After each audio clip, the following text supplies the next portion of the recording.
تبارك الذي نزل الفرقان على عبده ليكون للعالمين نذيرا.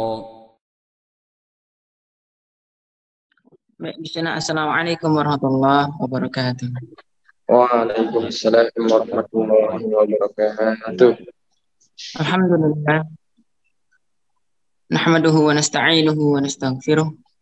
Wa na'udzu min syururi anfusina wa min sayyiati a'malina. May yahdihillahu fala mudilla lahu wa may yudlil fala hadiya lahu. Asyhadu an la ilaha illallah wahdahu la syarika lah wa asyhadu anna Muhammadan 'abduhu wa rasuluh sallallahu alaihi wa ala alihi wa sahbihi wasallam taslima katsira.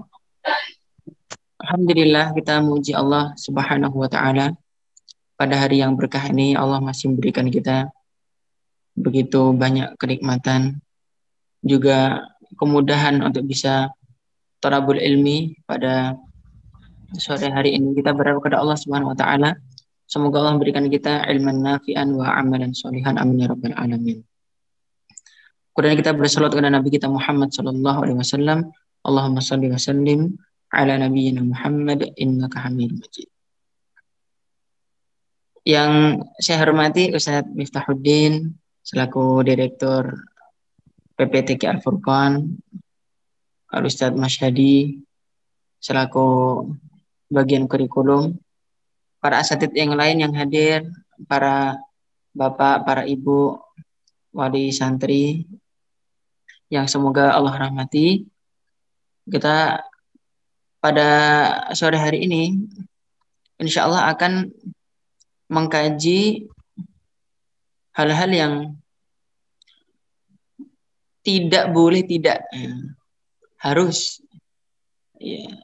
Jadi seorang ayah, seorang ibu itu kadang bisa menjadi ayah, menjadi ibu dengan cara menikah, habis menikah punya anak, jadilah dia ayah, jadilah dia ibu.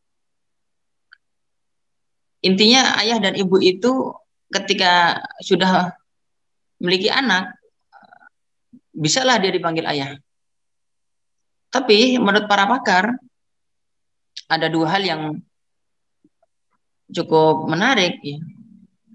Mereka mengatakan being parents, menjadi orang tua, dan having children, memiliki anak adalah dua hal yang berbeda. Menjadi orang tua dan memiliki anak adalah dua hal yang berbeda. Jadi ada orang yang bisa menjadi ayah dan ibu tapi tidak bisa menjadi orang tua. Ini dia. Kenapa? Dia tidak bisa menjadi yang dituakan. Dia tidak bisa menjadi yang dianut. Memang dia ayah. Memang dia ibu. Tapi ternyata dia bukan orang tua. Subhanallah. Ini sesuatu yang cukup menyentil ya. Jadi kita ini bisa jadi statusnya baru ayah dan ibu, belum menjadi status orang tua yang sebenarnya. Orang tua dikatakan orang tua jika dia siap memberikan tiga hal. Ya. Orang tua dikatakan orang tua apabila memberikan anak tiga hal. Yang pertama, asih. Yang kedua, asah. Yang ketiga, asuh. Ya. Asih, asah, asuh. Nah, apa itu asih, asah, asuh? Yang pertama, asih itu adalah kasih sayang kita sebagai orang tua kepada anak. Jika orang tua belum menyayangi anaknya dengan baik dan belum memberikan kesan bahwa dia menyayangi anak dengan baik, itu bahaya. Belum jadi orang tua itu. Nah, Dr. Adi W. Gunawan mengatakan bahwa menyayangi dan memberikan kesan sayang itu lebih penting kesan daripada menyayangi itu sendiri. Bahkan. Jadi Ada kata-kata yang cukup penting. Kesan lebih penting daripada hakikat. Kesan lebih penting daripada hakikat.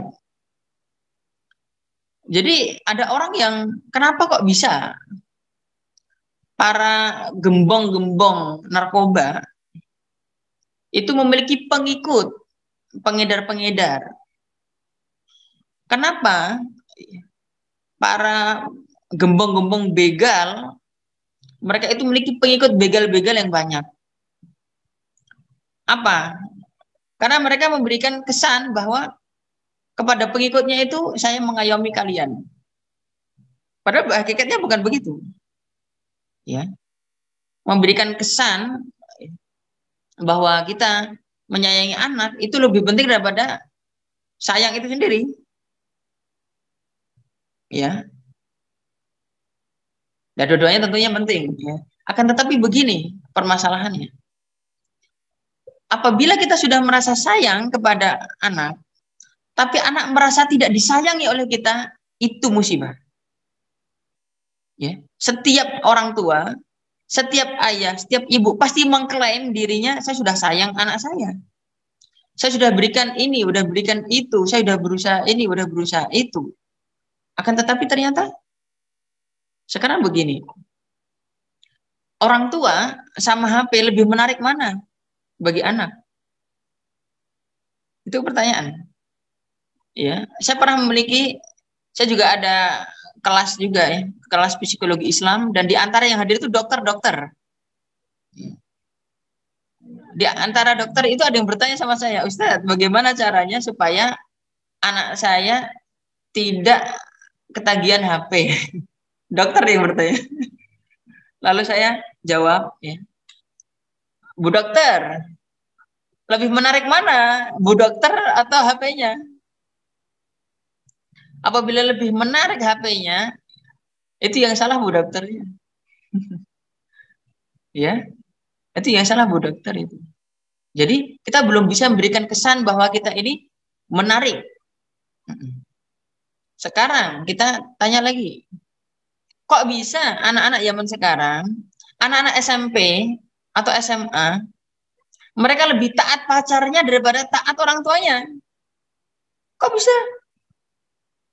Kenapa begitu? Karena secara psikologi dia merasa pacarnya itu sayang kepadanya. Ya, makanya kok disuruh orang tua, nak, ya, tolong ya beliin gas, dan seterusnya. Tapi kalau dimintai tolong sama pacarnya, yang di sini dong, langsung gas. Coba, kok bisa begitu? Ini yang salah siapa ini? Ya, apabila ada anak bermasalah, ya sudah dipastikan para psikolog semua sepakat, ya, yang salah pasti orang tuanya. Yang salah pasti orang tuanya. Kalau ada anak bermasalah di pesantren, ya, itu jangan salahkan ustadznya dulu, jangan salahkan temannya dulu. Dulu ketika pas di rumah didiknya gimana ayah ibunya? Nah, saya nangani ini anak-anak bermasalah kayak gitu.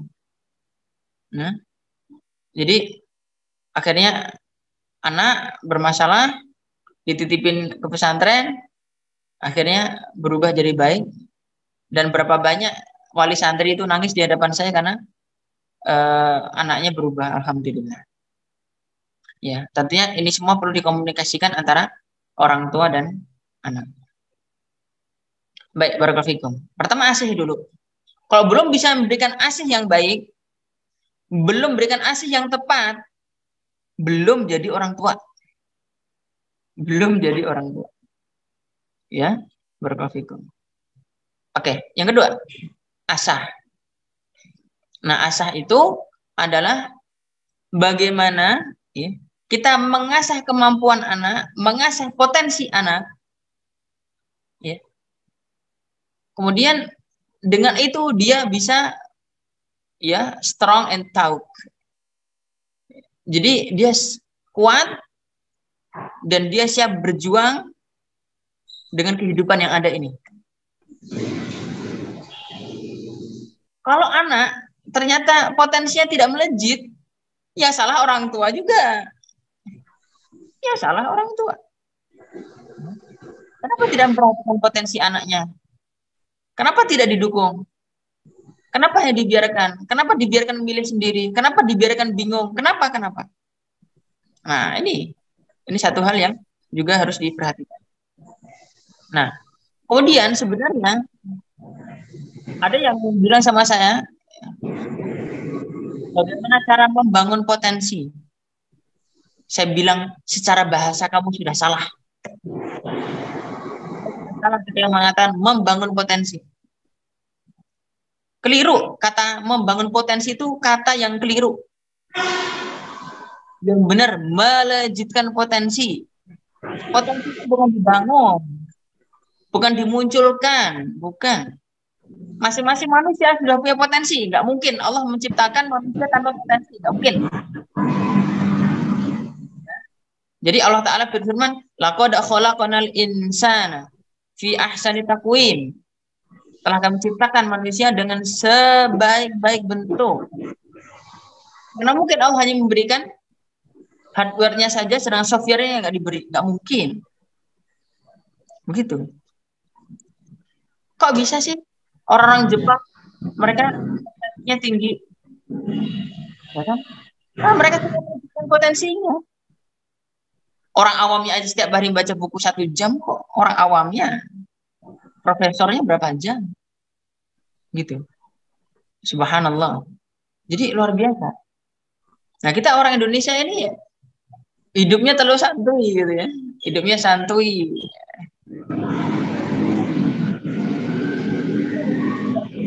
Potensinya ini perlu kita perhatikan. Sekali lagi, ya, kita sebagai orang beriman meyakini bahwa setiap apa namanya? Jadi kadang ya, apa tadi saya mau ngomong apa? Jadi kita harus yakini bahwa sebagai orang yang beriman, ya, bahwa manusia itu pasti punya potensi, nggak mungkin nggak punya. Hanya kita bagaimana cara melejitkannya. Nanti asah inilah yang akan kita bahas, insya Allah. Masalah asih sudah saya bahas di pesantren Al-Furqan. Ya, kira-kira 1 bulan yang lalu atau 2 bulan yang lalu. Ya, baik, barakallahu fikum. Sekarang ini kita akan bahas nanti asah ini secara lebih mendetail. Yang ketiga, memberikan asuh. Apa itu asuh? Ya. Asuh itu memberikan sandang, papan, pangan. Ya. Beri sandang yang baik. Ya. Berikan pakaian yang baik. Pakaian yang sopan. Pakaian yang terhormat. Pakaian yang syar'i. Ya.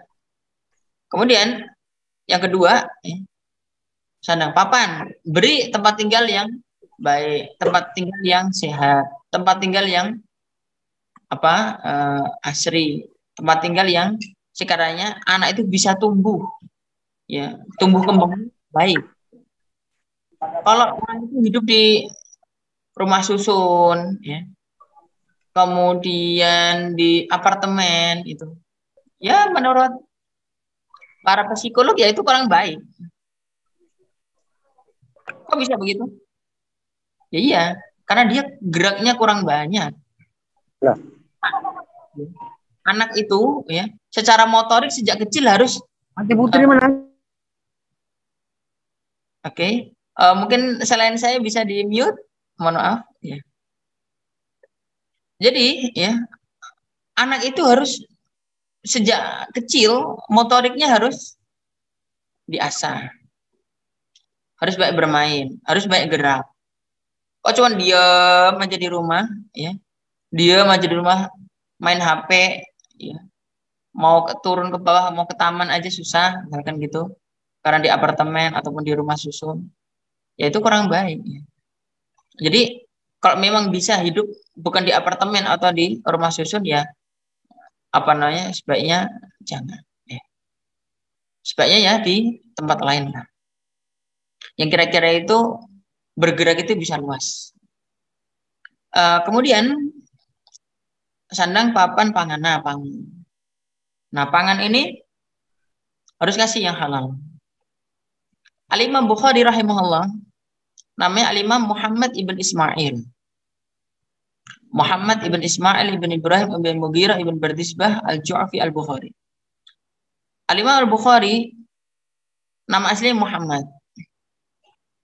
Kemudian ayahnya Ismail itu mengatakan, aku tidak pernah memberikan kepada anakku, keluargaku, makanan yang syubhat. Jangankan haram, syubhat aja enggak. Syubhat loh enggak. Apalagi haram, naudzubillah. Ya haram ini kalau kita lihat dari literatur fikih, baik zatnya haram atau cara mendapatkannya haram. Ya. Tempo lalu ada seorang jamaah konsul, Ustadz, keponakan saya baru kelas 2 SMP, main game terus. Kemudian sekarang naik geng motor. Nggak mau sekolah, nggak mau ngaji, nggak mau apa-apa. Oh gitu, oke. Gini aja Bu, titipin aja ke saya. Insya Allah 3 bulan kita lihat perkembangannya kayak gimana. Setelah 3 bulan kayak gimana. Ya, bisa insya Allah kalau dititipkan ke saya 3 bulan, nanti setelah 3 bulan ya insya Allah lah ada perkembangan. Saya begitu bilang. Tapi ada satu kecurigaan, saya bilang. Sekarang begini Bu, kok bisa anak kelas 2 SMP seperti itu? Saya khawatir jangan-jangan ayah ibunya ngasih makan nggak halal nih. Saya bilang begitu. Akhirnya ibu itu bilang, iya Ustaz. Nah itulah Ustaz katanya. Gimana? Kok bisa begitu? Ya dia kok dagang suka nggak jujur Ustaz. Kalau anak itu dititipkan ke saya 3 bulan, saya kasih makan yang halal. Dan dia kemudian baik. Ya. Terus balik lagi dikasih makan yang haram lagi. Buruk lagi anak itu. Saya bilang. Kenapa demikian? Sekarang begini. Kalau kita ini, misalkan, sebagai contoh ya, kita punya sakit mata. Mata sakit. Kenapa kok obatnya nggak langsung ditaruh di mata aja? Atau disuntikin di mata gitu. Kenapa kita dikasih minum, ya, dimasukkan ke mulut, kemudian masuk perut. Atau pusing. Kita pas pusing, kenapa kok nggak obatnya ditaruh aja di kepala? Kenapa nggak disuntikin di kepala gitu? Ya kan? Kenapa diminum? Habis diminum, sakit kepala, alhamdulillah hilang. Ya. Kenapa begitu? Soalnya obat yang tadi dikonsumsi kemudian dicerna oleh lambung, dicerna oleh perut. Setelah itu sari-sarinya sama darah dibawa ke seluruh tubuh, diantaranya sampai kepala itu.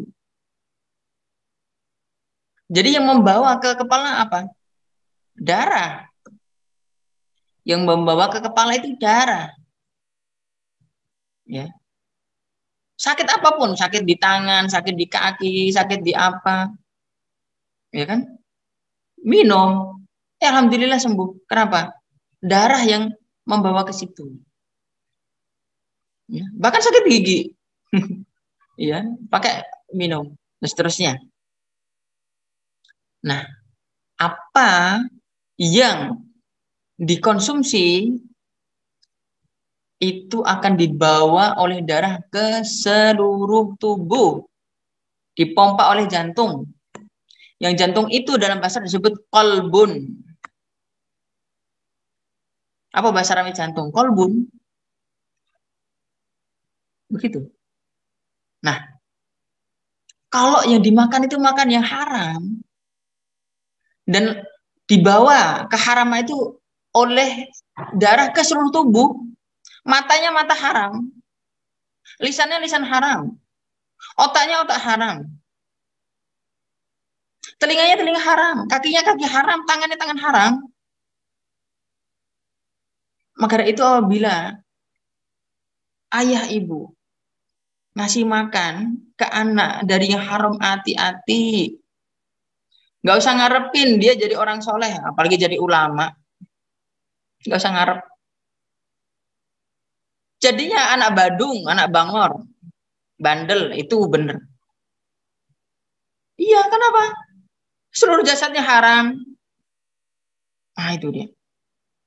Seluruh jasadnya haram.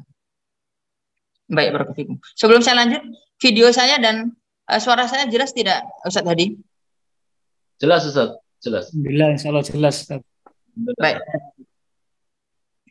Nah, kita lanjut. Seperti itu. Termasuk ibu-ibu ini, kadang ada haram tapi nggak sadar. Haram nggak sadar ini, ya, ada abang-abang jualan sayur, ya, ngerasa udah beli sayur banyak, 50.000 misalnya, atau 100.000 bahkan. Tiba-tiba di situ ada kol atau kembang kol misalnya. Langsung diambil. Bang, ini bonus ya. Langsung taruh di plastik. Ini bonus ya. Coba. Abangnya bilang jangan. Nggak enak. Kalau iya nggak ikhlas. Itu kolnya kol haram itu. Ibu-ibu jangan suka minta bonus. Ya, apalagi minta bonusnya bikin si abang sayur nggak ridho gitu. Ya. Itu haram itu. Nanti dimakan oleh anak, dimakan oleh suami. Nanti suami tiba-tiba jadi galak. Ini salah ibu. Iya. Subhanallah bihamdi. Maka hati-hati. Memang kolnya tidak haram, tapi cara mendapatkannya haram. Akhirnya jadi haram juga. Seperti itu, subhanallah. Baik, ini mukadimah ya. Ini mukadimah. Nanti kapan-kapan bicara psikologi, bicara pendidikan apa, kapan-kapan kita ke Malang lagi insya Allah. Nggak tahu nih, mau diundang lagi apa enggak nih? Barakallahu. Enggak, nanti insya Allah kita silaturahmi lagi insya Allah. Baik, barakallahu. Kita bicara asah. Kita bicara asah. Karena bicara asih itu perlu waktu panjang, bicara asah perlu waktu panjang, perlu bicara asuh waktu panjang juga. Ya. Baik, kita sekarang bicara asah. Kalau bicara asah berarti bicara potensi. Ya, kita bicara potensi. Nah, potensi ya, jika kita lihat dalam perspektif ilmu psikologi ada 5. Jadi potensi itu ada 5. Yang pertama sekali adalah motorik. Ya. Ya. Sekali lagi mohon selain saya di mute, mohon maaf. Ya. Jadi pertama adalah motorik. Motorik itu apa? Gerak. Motorik itu adalah gerak. Iya.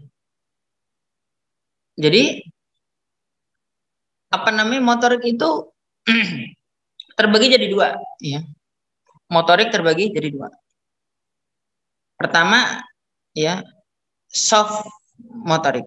Jadi apa namanya, yang motorik tapi yang ringan. Motorik yang ringan. Motorik yang ringan ini contohnya nulis, menggambar, ya. Kalau kita anak-anak main apa itu namanya, malam, lilin, gitu ya. Kemudian mainan kertas dibikin apa. Nah, itu namanya soft motorik. Nah, Maka itu kita di sekolah-sekolah, di PAUD, di TK, kenapa kok anak-anak diajari seperti itu? Secara psikologi bagus-bagus, ya, karena itu mendorong soft motorik anak, mendorong soft motorik anak. Nah, termasuk ya ibu-ibu ketika pas gosok, misalkan gosok baju, anak disuruh lihat, nak kayak gini cara gosok baju. Ketika pas cuci baju diajarin kayak gini nih cuci baju. Biar nanti ketika pas gede nggak laundry terus. Subhanallah. Kok kita nih di sini nih di Bekasi nih, saya nggak tahu di Malang kayak gimana. Kok di Bekasi nih paling laku itu laundry itu. Ya, orang pada males. Jadi di sini laundry, di situ deket situ laundry lagi, di situ laundry lagi. Subhanallah. Dan itu laku semua itu. Ya Allah ya Rabb. Jangan-jangan itu karena orang tuanya tidak mendidik soft motorik dengan baik. Itu gerak ringan itu. Ya, gerak ringan itu. Dan juga sekaligus saya perlu ingatkan juga bahwa apabila ada kata bermain, apa yang kita pahami dari kata bermain? Kalau kita mengartikan bermain, ya, itu main sepatu roda, bermain itu main bola, bulu tangkis, lari, keliru. Itu bukan bermain, itu olahraga. Itu olahraga, itu bukan bermain. Apa itu bermain? Para psikolog mengatakan bermain adalah setiap kegiatan apapun yang anak merasakan enjoy di situ, anak merasakan nyaman di situ, anak merasa senang di situ, itu adalah permainan. Maka itu apabila bapak atau ibu ngajarin anak-anak untuk, mas ini kancing, oh kancing gini, ayo kita ngancingin gimana caranya. Ketika ngancingin senang, itu sudah bermain. Yuk gimana cara gosok, dan dia senang gosok, itu sedang bermain. Ya kan? Itu. Ketika pas nyuci baju senang, itu bermain. Ya, ketika nyapu senang, itu bermain. Ketika ngepel senang, itu bermain. Nyuci piring senang, itu bermain. Gitu. Maka itu coba ketika pas kerjaan-kerjaan rumah itu dibikin se-enjoy mungkin. Ya. Ketika pas kita nyapu, siapa yang mau bantuin Abi nyapu? Siapa yang mau bantuin Umi nyapu? Siapa yang mau bantuin Umi jemur baju misalkan? Dibikin senang aja. Nah, kayak gini, dibikin senang, ceria gitu. Itu sedang bermain itu. Ya. Jangan disalahartikan. Kita saja yang mungkin kurang membangun suasana ceria, kurang mampu membangun suasana seneng, akhirnya apa? Senengnya HP terus, TV terus, main bola terus. Keliru. Ini keliru dalam memahami. Ya. Jadi apa itu bermain? Setiap kegiatan apapun yang membuat anak senang, itulah bermain. Nah, ini soft motorik. Yang kedua adalah hard motorik. Ya, motorik yang berat. Motorik yang berat. Nah, motorik yang berat ini setiap kegiatan yang perlu ya membutuhkan tenaga. Yang membutuhkan tenaga. Mungkin kita berkuda. Bagaimana cara berkuda? Bagaimana cara memanah? Bagaimana cara berenang? Bagaimana cara lari yang kuat? Bagaimana cara dan yang lain? Ya. Jadi hard motorik. Bagaimana cara manjat pohon? Nah, itu hard motorik juga. Jadi soft motorik penting. Hard motorik penting. bukan berarti nggak penting. Ya, apalagi kita ingin menjadikan anak-anak kita mujahid fisabilillah. Hard motoriknya harus. Ya, hard motoriknya harus. Oke, baik, barakallahu fikum. Maka itu nanti ketika pas ada acara-acara tadrib, misalkan gitu, atau acara-acara yang sifatnya apa namanya, olahraga, ya yang sungguh-sungguh sekalian, gitu. Nggak boleh malas-malas. Gitu. Suruh lari ya lari, gitu. Mana ya bener-bener mana, gitu. Naik kuda ya bener-bener naik kuda, gitu. Jangan main-main, nggak niat dan seterusnya, nggak boleh. Gitu. Jadi seperti itu. Kemudian ada juga yang perlu menjadi catatan. Anak, ya, anak umur 5 tahun ke bawah dan bisa naik lagi sampai mungkin 12 tahun. Kira-kira sampai umur 12 tahun. Bagaimana cara melejitkan potensi anak tanpa motorik? Jawabannya tidak ada. Jawabannya tidak ada. Jadi, ya, anak itu apabila kita pengen melejitkan potensinya sejak kecil, nggak bisa kita ajak hitung-hitungan. Nggak bisa kita ajak memahami sesuatu ini itu. Nggak bisa kita ajak baca ini, baca itu. Nggak bisa. Nah terus motoriknya gimana? Kita loh, sebagai orang dewasa, kalau mengerjakan sesuatu itu sungguh-sungguh gitu. Anak itu kalau lagi main, sungguh-sungguh juga itu.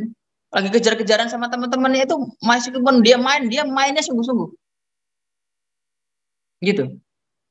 Kok dia lagi gambar atau apa, dia lagi sungguh-sungguh gitu. Ya. Jadi ada kata-kata yang cukup menarik, para psikolog mengatakan, ya, hargailah kesungguhan anak. Hargailah keseriusan anak. Ya. Jadi anak itu serius, kalau lagi main itu serius. Sama seperti kita, orang dewasa. Jadi setiap manusia itu pasti bekerja. Setiap manusia itu pasti bekerja. Kalau kita sebagai orang dewasa bekerja, kerjanya ini, kerjanya itu. Anak pun juga bekerja. Kerjanya apa? Main. Begitu. Nah, ketika ada HP setan gepeng nih, akhirnya anak nggak banyak motorik, motoriknya tidak terasah dengan baik. Scroll, lihat YouTube, lihat TikTok apalagi, naudzubillah. Akhirnya apa? Nggak berkembang potensinya. Maka itu, kenapa kok kita lihat banyak orang desa-desa yang pelosok-pelosok, desa, katrok, tapi malah pinter-pinter gitu. Kok bisa? Lebih pinter daripada yang kota-kota, anak kota-kota gitu. Kok bisa seperti itu? Ya, analisa dari para psikolog, karena sejak kecilnya mereka secara motorik sudah terasah dengan baik.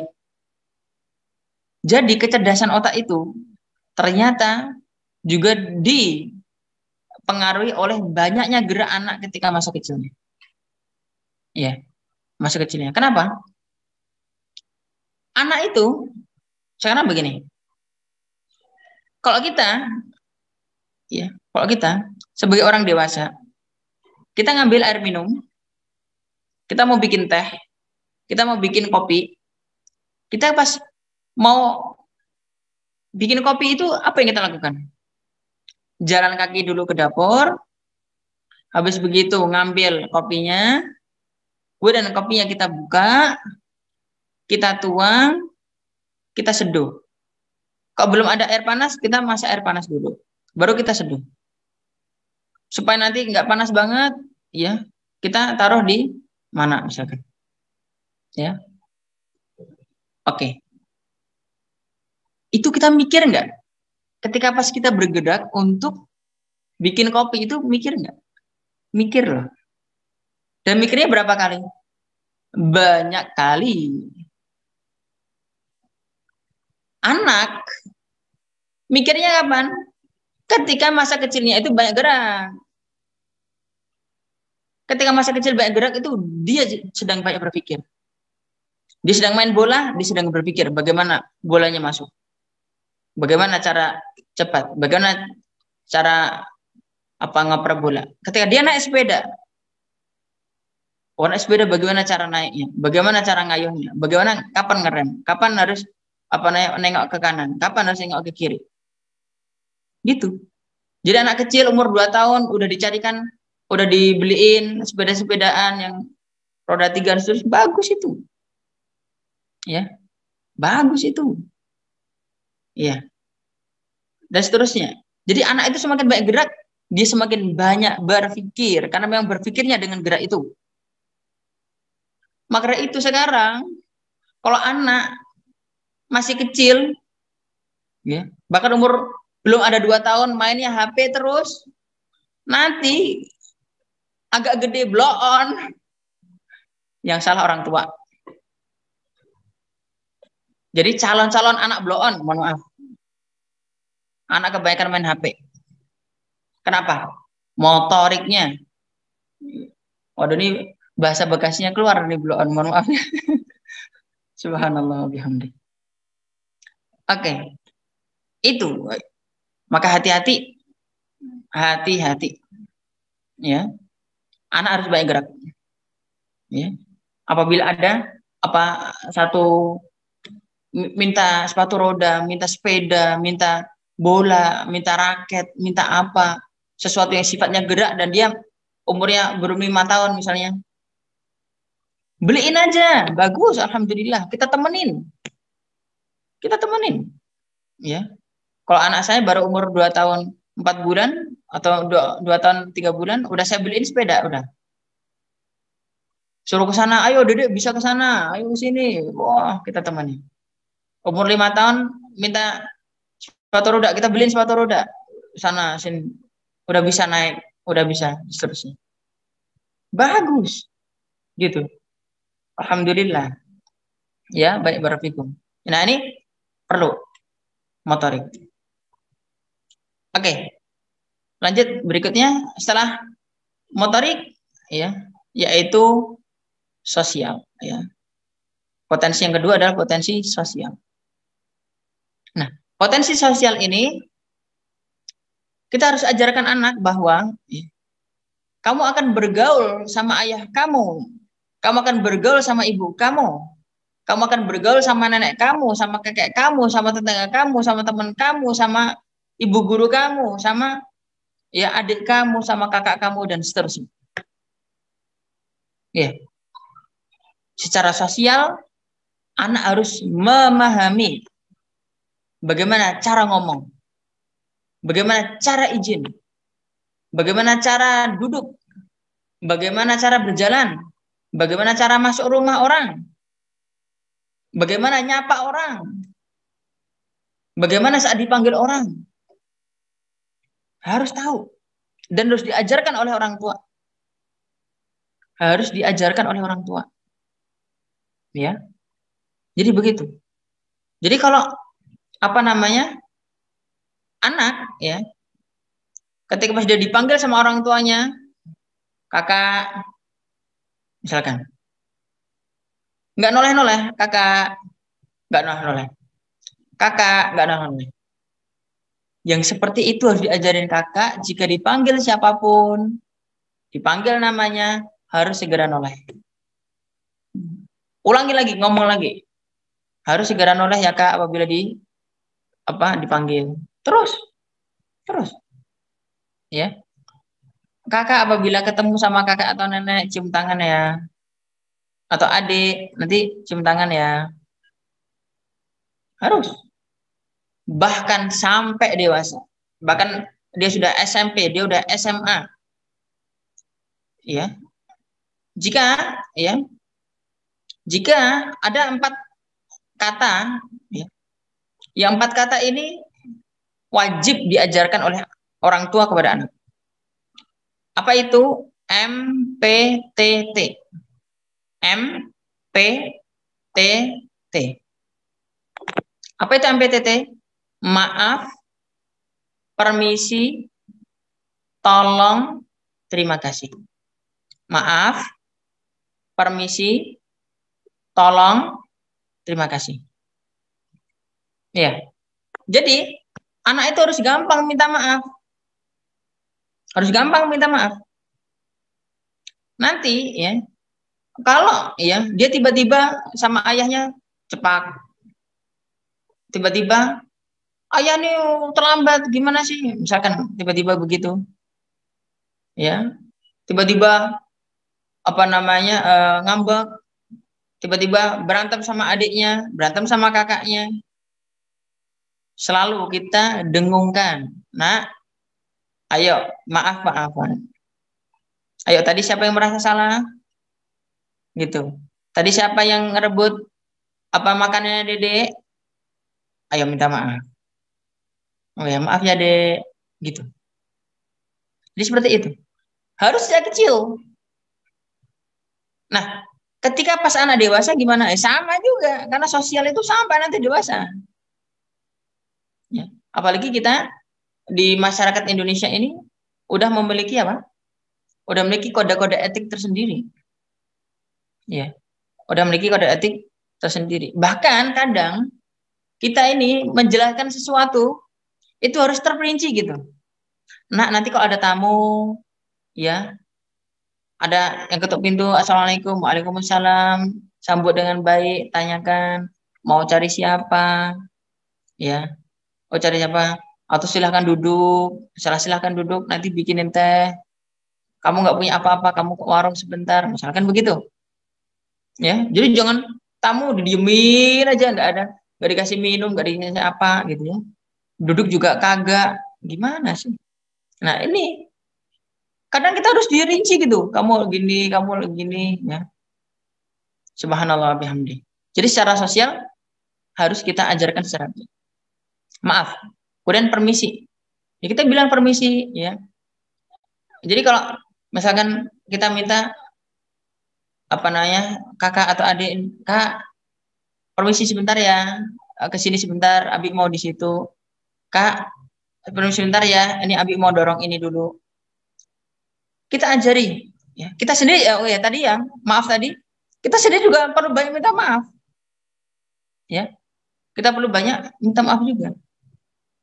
Itu anak pertama saya, kalau saya mungkin marah atau mungkin lagi apa gitu, atau mungkin tiba-tiba kakak mungkin terpancing gitu ya, kakak nggak boleh ngerebutin punya Dedek begitu, misalkan gitu kepancing.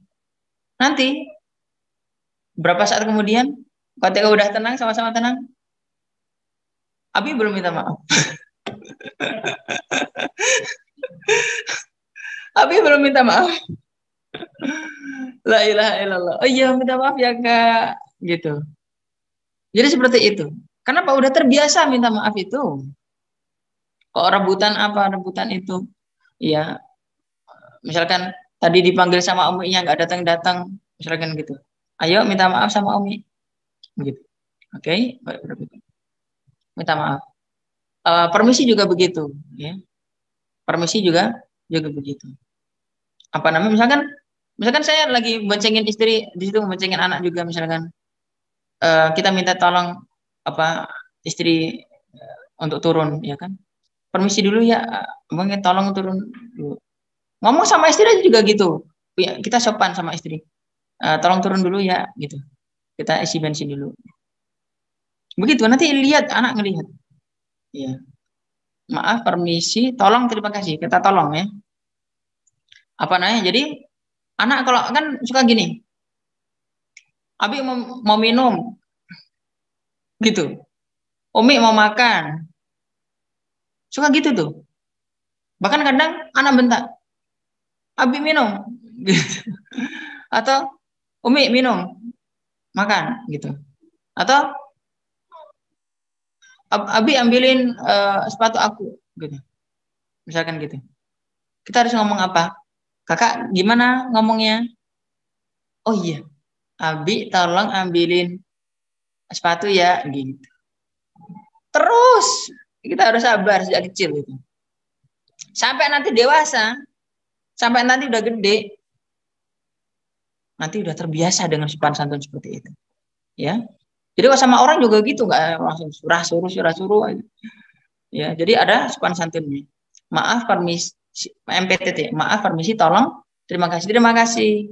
Ya, ada terima kasihnya, terima kasih, jazakallah khairan, ya, terima kasih, jazakallah khairan, dan seterusnya. Iya, baik, barakallahu fikum. Iya, jadi seperti itu. Ini apa namanya, Ustaz, tadi ini saya jam 5 harus berangkat ke ini nih, ke Bogor. Gimana ya? Waktu cuma 10 menit lagi. Nanti kapan-kapan kalau belum selesai materi kita lanjutkan lain waktu ya. Insya Allah. Insya Allah, lanjut lain waktu aja. Jadi apa namanya? Ini acara apa, bulanan atau 3 bulanan atau? Insya Allah bulanan, Ustaz. Bulanan ya. Bulan. Oke, baik, barakallahu. Baik. Saya khawatir materi nggak selesai nih, gimana ya? 10 menit lagi ini. Baik. Jadi seperti itu. Agenda agak sedikit padat. Baik, barakallahu. Tapi semoga ya kita umat banyak bagi-bagi waktu. Ya. Baik, barakallahu. Tadi apa? Maaf, permisi, tolong, terima kasih. Nah, ini nih, saya itu dapat apa ya, curhatan dari seorang wali santri. Ustaz, ya, temannya anak saya di pesantren yang lain, bukan di pesantren saya. Di pesantren yang lain itu udah selesai 30 juz, Ustaz. Ya. Kemudian ketika pas bermain ke rumah saya, ya, itu saya kasih makan, saya kasih minum. Kok kayak nggak ada basa-basinya ya, Ustaz, gitu. Maksudnya bahasanya terima kasih, jazakallahu khairan, kan gitu, apa susahnya ya Kak? Hafal Quran tapi akhlaknya bobrok, gimana sih? Kok nggak ada sopan santunnya, gimana? Tuh, kenapa? Potensi sosialnya kurang diasah, ya, sama orang tuanya, mungkin juga sama ustadznya, gitu. Jadi apa sih susahnya terima kasih, kan gitu ya. Jadi barakallahu fikum. Ini juga saya perlu ingatkan juga para suami, para abi, para suami, kalau istri berbuat baik dengan perbuatan baik apapun itu, sekecil apapun, banyak-banyak ucapan terima kasih. Habis masak gitu ya, apa sih susahnya? Makasih ya udah masak. Susah amat ngomong terima kasih. Jangan, oh ini udah kewajiban Ustaz. Kewajiban apa? Pret. Itu kebaikan istri kita. Kalau kita minta tolong, Umi tolong ambilin air minum, ya, Abi mau minum. Habis ambilin itu terima kasih gitu loh. Terima kasih, jazakallahu khairan. Apa susahnya? Ya kan? Jazakallahu khairan, masyaallah. Pasti istri senyum. Istri itu saya yakin, ini ibu-ibu ada juga kan? Saya yakin nggak diterima kasihan nggak apa-apa gitu. Ibu-ibu itu kok habis ngambilin kita minum, habis ngambilin kita makan, habis masak itu nggak diterima kasihan nggak apa-apa. Tapi suaminya nggak tahu diri. Saya kasih tahu. Barakallahu. Ini mohon maaf ya, barakallahu. Biarin aja orang saya ustadznya. Jadi ngomel-ngomelnya nggak apa-apa lah, insyaallah. Iya. Iya, barakallahu. Secara psikologi kita bilang terima kasih, masya Allah, itu luar biasa, membangun emotional bonding namanya, ya, membangun ya bangunan apa emosi yang baik dengan istri. Barakallahu. Istri apa yang ngepel, habis masak, habis apa, masya Allah, makasih ya, jazakallahu khairan. Apa susahnya, ya kan gitu. Jadi seperti itu. Dan seterusnya. Ini sekecil apapun kebaikan istri, ya, itu kita terima kasih. Begitu juga dengan anak. Nah, jadi anak begitu. Jadi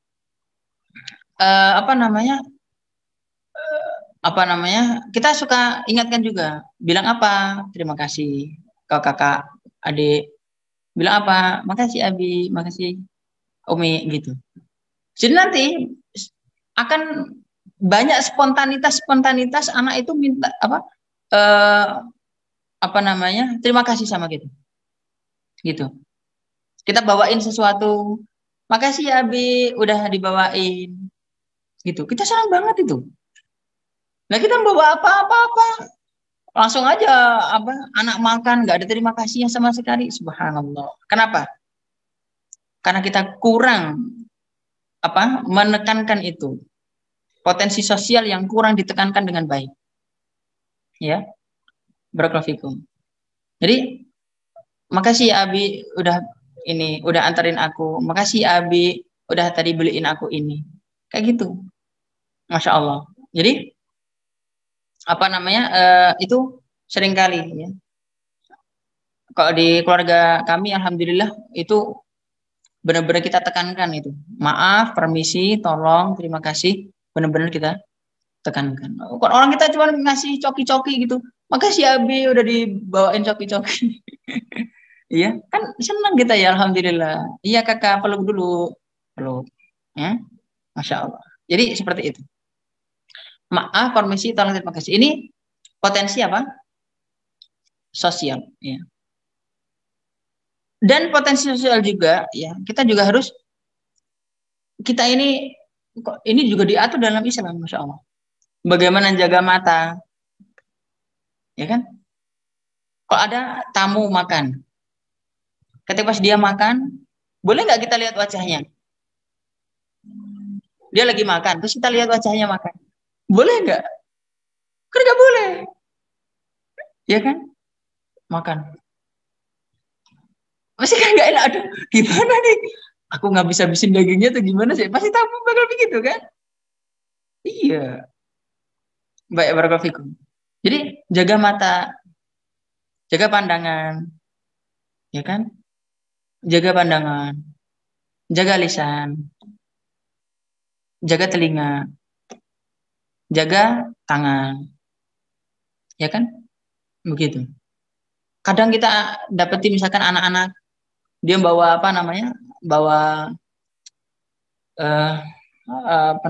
misalkan bawa kayu, bawa apa, ketika pas jalan itu kayu-kayu ataupun tanaman-tanaman langsung disabet-sabet gitu. Kadang santri gitu juga itu, sabet-sabet gitu. Itu ya refleks aja itu. Itu boleh nggak dalam Islam kayak gitu? Boleh nggak itu? Kan nggak boleh, haram hukumnya. Menyakiti tumbuhan hukumnya tetap nggak boleh. Nggak usah mau bersihin, nggak gitu, bukan bersihin itu, nyabet-nyabet. Ya, nah, kalau memang ngerapiin ya oke ngerapiin. Ini nggak nyabet-nyabet. Subhanallah, coba.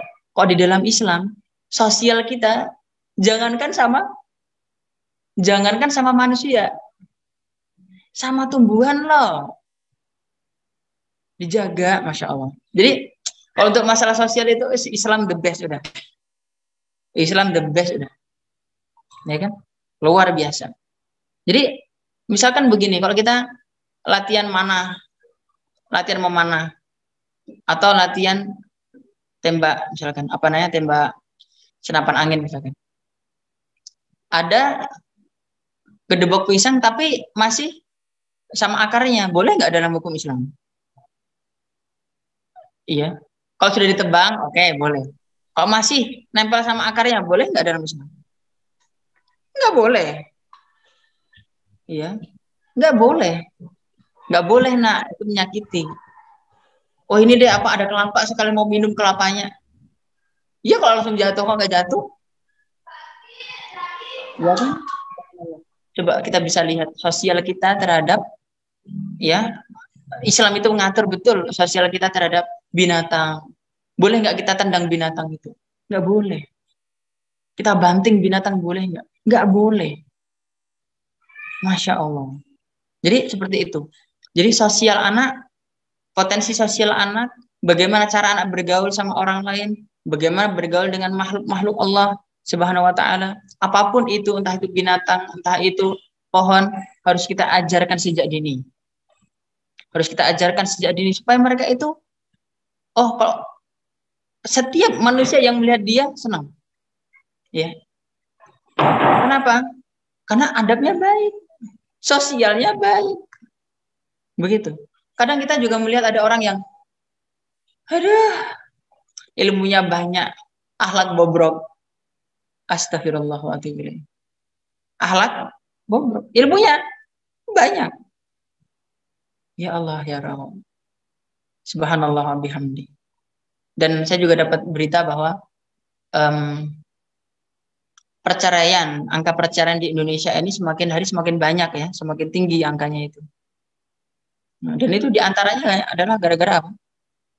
Kurangnya ya pendidikan sosial yang baik, potensi sosial yang baik, ya, akhlaknya kurang baik. Ya. Jadi seperti itu. Nah ini kita sedih gitu ya, subhanallah wa bihamdi. Jadi seperti itu. Barakallahu fikum. Masih ada 3 potensi yang lain ya, masih ada emosional, masih ada kognitif, ya, dan masih ada spiritual. Ya. Berarti pembahasan masih panjang, Oke, baik, barakallahu fikum. Tentu saja tidak bisa kita selesaikan ya. Saya udah ada jadwal yang lain. Baik, barakallahu fikum. Jadi saya harap ya, apa yang menjadi pembahasan kita, kajian kita pada sore hari ini manfaat ya. Dan saya berharap sekali bisa diamalkan, bisa diaplikasikan dalam kehidupan kita sehari-hari. Supaya kita ini ya punya bekal ya, dalam melejitkan potensi anak, baik itu secara motorik, secara sosial, emosional, kognitif, dan spiritual. Baik, barakallahu. Jadi insya Allah jika memang ini kegiatan rutin bulanan, kita bisa lanjutkan kembali insya Allah pada pertemuan bulan depan insya Allah. Terima kasih. Saya minta maaf jika ada salah kata, jika ada salah sikap yang mungkin kurang berkenan. Saya mohon maaf sebesar-besarnya. Ya begitulah, mungkin di sini di Bekasi itu panas, jadi panas. Iya, baik, barakallah. Mataharinya 20 katanya di Bekasi itu, mataharinya 20 saking panasnya. Iya. Saya kira itu, terima kasih. Jazakumullah khairan katsiran. Walhamdulillahil alamin. Mungkin itu saya undur diri. Jazakumullah khairan katsiran. Billahi taufiq wal hidayah. Assalamualaikum warahmatullahi wabarakatuh. Waalaikumsalam warahmatullahi wabarakatuh.